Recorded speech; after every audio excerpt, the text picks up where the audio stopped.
tua. Jadi setiap bulan kami ada aja. Kalau aku agak kamusnya jadi tahu. Saya tanya. Nah, jadi gitu ya.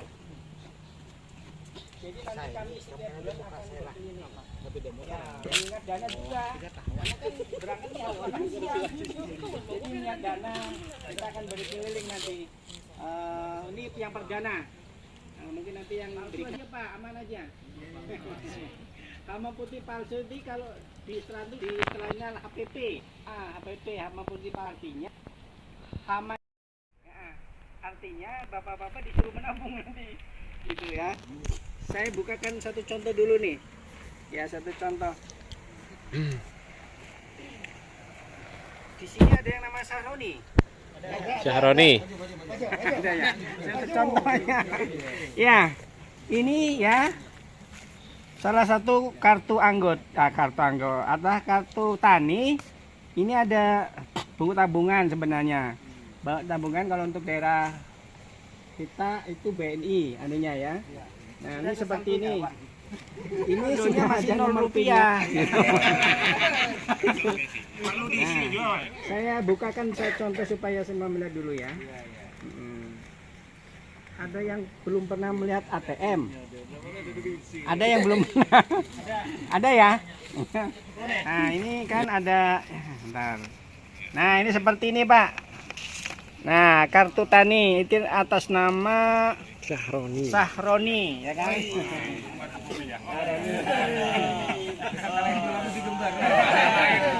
Ini akan kita serahkan hari ini kepada kelompok, nanti kelompok membaginya kepada anggota, ya kan?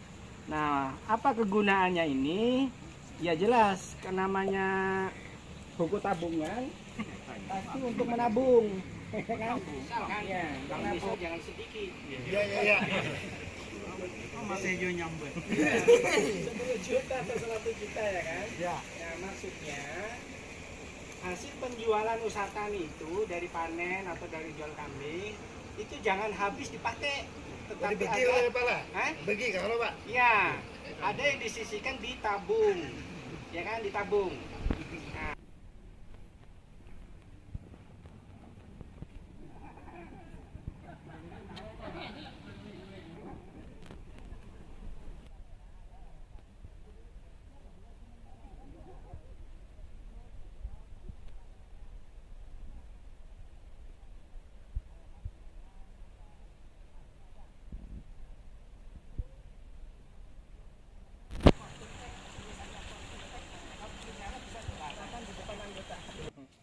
Oke.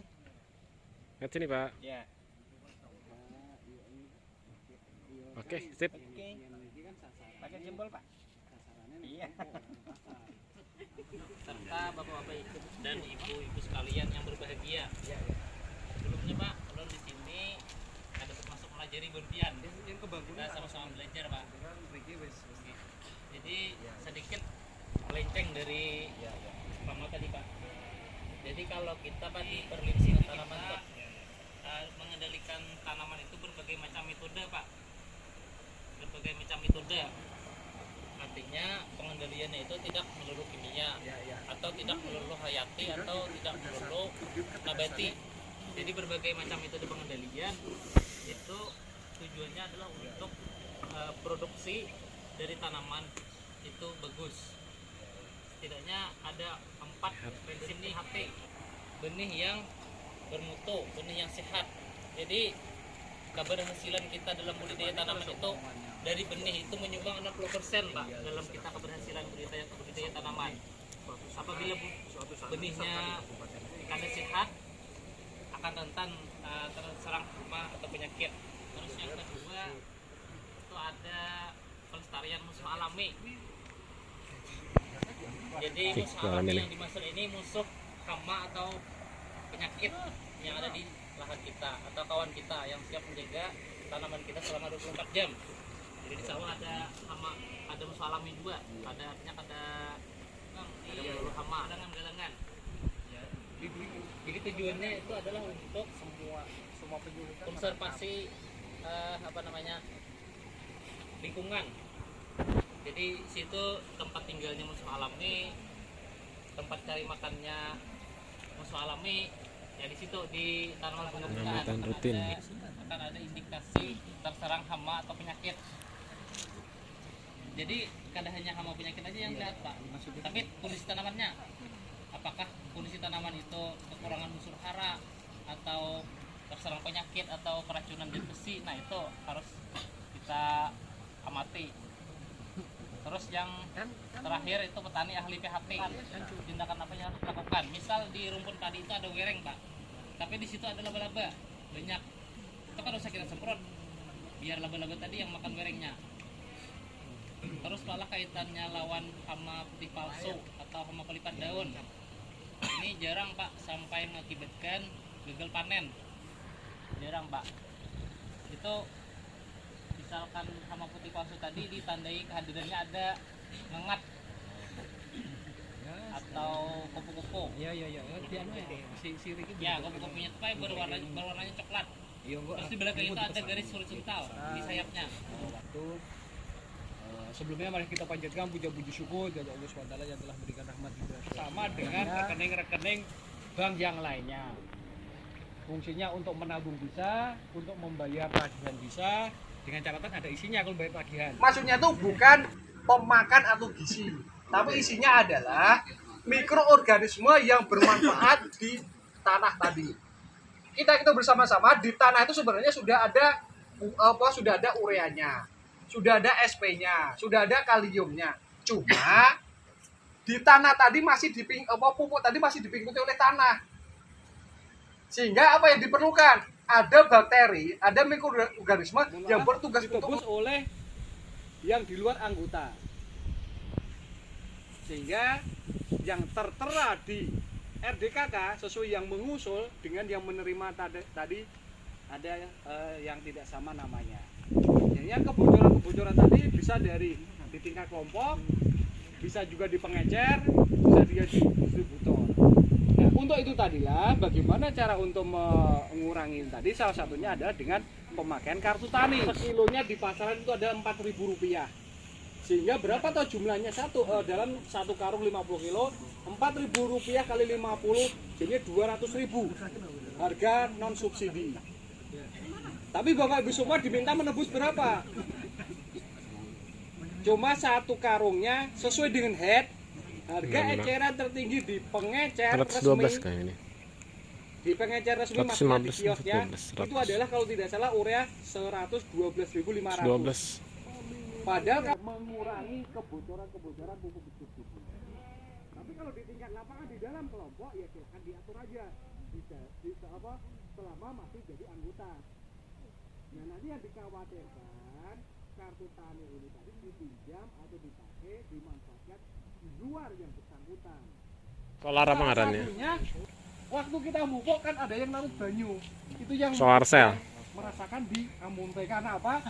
Penebusan pupuk di Amunte itu paling kecil sekali. Tadi satu sisi musibah, mungkin peringatan, tapi sisi yang lain adalah manfaat daripada pemupukan massal itu. Maka daripada itu, bagaimana kita harus bijak-bijak, pandai-pandai, ujar orang Padang, bukan pandai, tapi pandai, ada 3 kali pengulangan. Kita harus bisa-bisa memanfaatkan waktu, kondisi, keadaan, sehingga kita bersahabat dengan alam, alam pun akan memberikan manfaat kepada kita. Cukup satu titik, dan nanti dari masing-masing nanti akan dihubungkan secara sistem di citra satelit. Jadi nanti waktu pas begitu dilihat, Bapak lagi. Bapak semua nyaman mengusulkan sesuai dengan luasan. Rekan penyuluh bisa membantu usulan tadi. Dan dinas pun ataupun pemerintah dengan data yang real sesuai di lapangan memudahkan dalam pengambilan keputusan.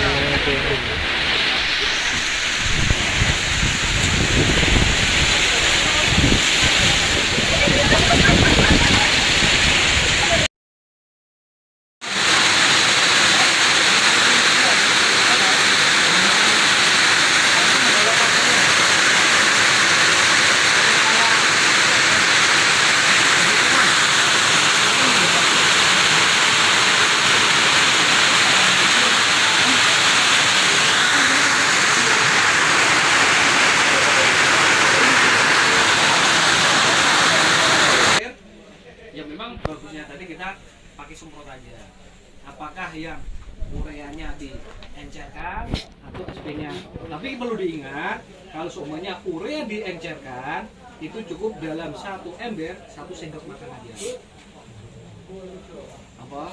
Kita lakukan karena apa? Banyakan panas. Tadi sudah disampaikan seperti kalau itu seperti banyu manis itu. Begitu banyu manis itu disiramkan di daun, itu larutan likatnya itu akan menempel. Sehingga waktu pas kena panas itu akan terbakar. Sangit. Jadi yang Sangit, perlu kita Pak. perhatikan kalau memupuk, pupuk cair terutama, konsentrasinya harus kita jaga. Yang selain itu pula, mupuknya, nyiramnya jangan waktu hari panas.